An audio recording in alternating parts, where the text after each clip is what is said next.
It's no flying carpet, but given the choice, even Aladdin would have had a hard time saying no to this. The new Porsche 911 packs 500 horsepower and has onboard technology that's state-of-the-art. Oh, and did we mention it's turbo? Porsche 911 product chief August Achleitner says it's a continuation of the company's long tradition in the high-performance segment, which began with the first turbo model back in 1974. He says the 911 utilizes the best of modern automotive technology, putting it top of its class. For more than 4 decades, the 911 has been the epitome of sports car design. Its sleek 2+2 body and sweeping lines have seen some updates over the years, but just like the new turbo, Porsche always remains true to form.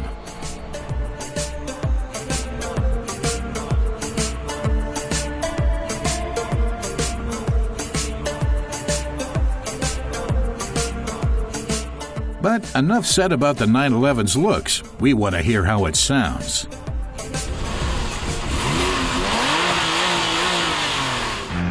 And how it feels.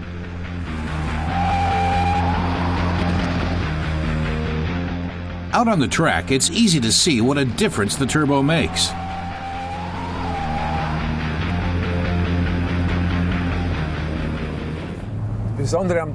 Former race car driver Walter Röhrl sees the enormous performance potential of the turbo at low revs. He says standard induction engines need high revs for good results, but the turbo maintains the power all the way down.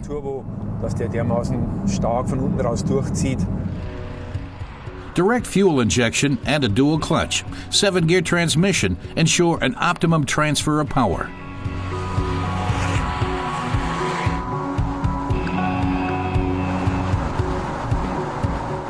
Porsche also offers the Sport Chrono Package Turbo for its new 911, for that extra shot of adrenaline.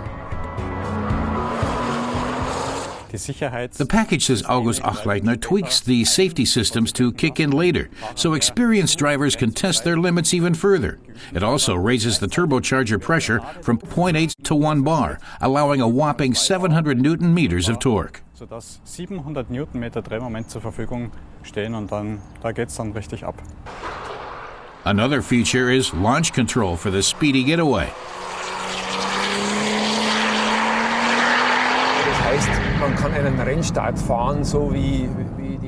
Walter Röhrl says 911 drivers can now use a similar starting technique to Formula One.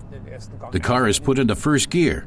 With the left foot on the brake, the right foot presses down on the accelerator. When the brakes are released, the launch control electronics deliver the best possible acceleration curve. The former rally racer says the times clocked from 0 to 100 are unattainable for most drivers because they lack the technique.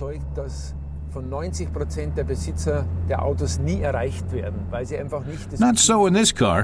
When Porsche says 0 to 100 in 3.4 seconds, anyone can do it.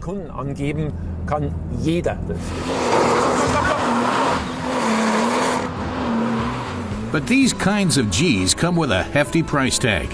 In Germany, the Porsche 911 Turbo starts at 149,000 euros. Add another 12,000 for a convertible.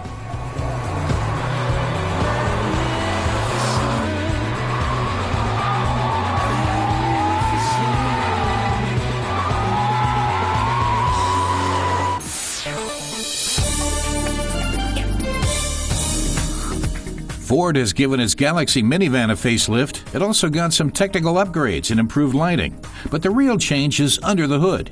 EcoBoost is the name of its turbocharged gasoline engine, which has a direct fuel injection system. It's designed to do more and consume less. The diesel model has a 2-liter engine which fulfills the Euro 5 gas emission standard and is available at 115, 140, and 163 horsepower. BMW has introduced a new Z4 model. The S-Drive 35IS can accelerate from 0 to 100 in just 4.8 seconds. Average fuel consumption is 9 liters per 100 kilometers. It's powered by a 3.0-liter 6-cylinder engine with 340 horsepower. The M Sport chassis and the M Aerodynamics package ensure sporty road handling. In Germany, the price on this vehicle starts at 56,750 euros.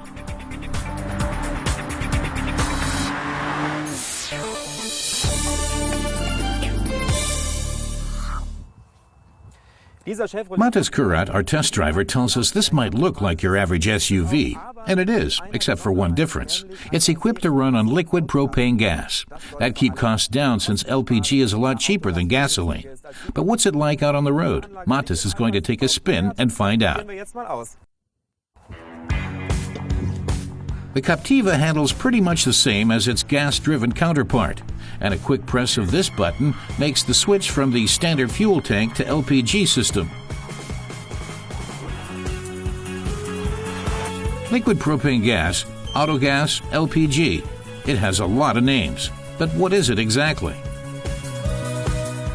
Detlef Brendel says LPG is best known as a mix of propane and butane. He says that in Germany, nearly everyone has once held a disposable cigarette lighter, which has the same liquid gas, so they know that it's easy to control and is a versatile energy source. In fact, it is so versatile that it can even power a combustion engine. Another plus? In an emergency, it's easy enough to switch back the standard fuel tank and use regular gas to get to your destination.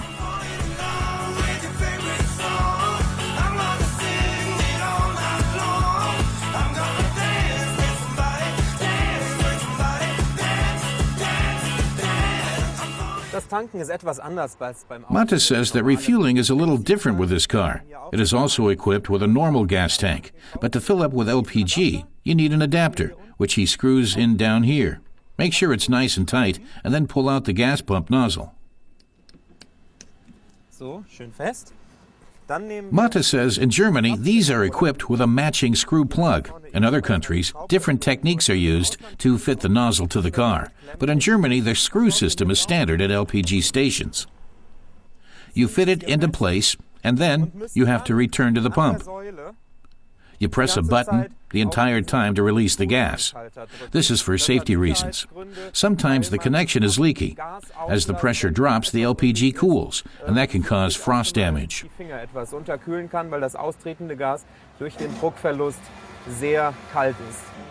And where can you tank up? Detlef Brendel tells us that the LPG network in Germany is very well organized. He says there are some 5,600 stations.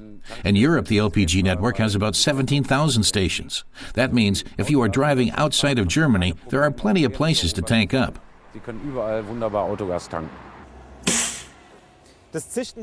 Matas says it hisses a bit, but that it's nothing to worry about. The convincing argument for LPG is the price. 50 liters cost just 30 euros. Unleaded gasoline is twice as expensive. And more car makers are offering LPG vehicles, such as Ford and Lada. Cars from other firms, such as VW or BMW, can easily be converted. What's better?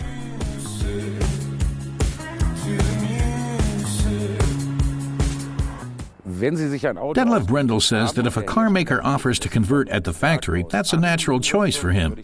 But he also says that these days that if you prefer another vehicle, there's no reason not to install an LPG system, even on your own. Depending on the engine, it costs between 2,000 and 4,000 euros. That means you need to drive about 40,000 kilometers before the investment pays off.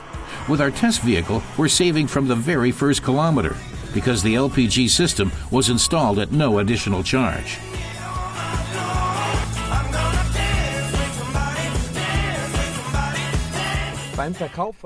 Matas says that when it comes to sales of new cars that run on LPG, that Chevrolet leads the market in Germany, and that offers a number of advantages. First, the system is designed for the vehicle. You don't have to worry about reduced performance. Secondly, no storage space is lost in the car because it's built with a system in mind. Our test driver says that if you are driving long distances, for business trips for example, then it's an option that should be considered when buying a new car. Sollte.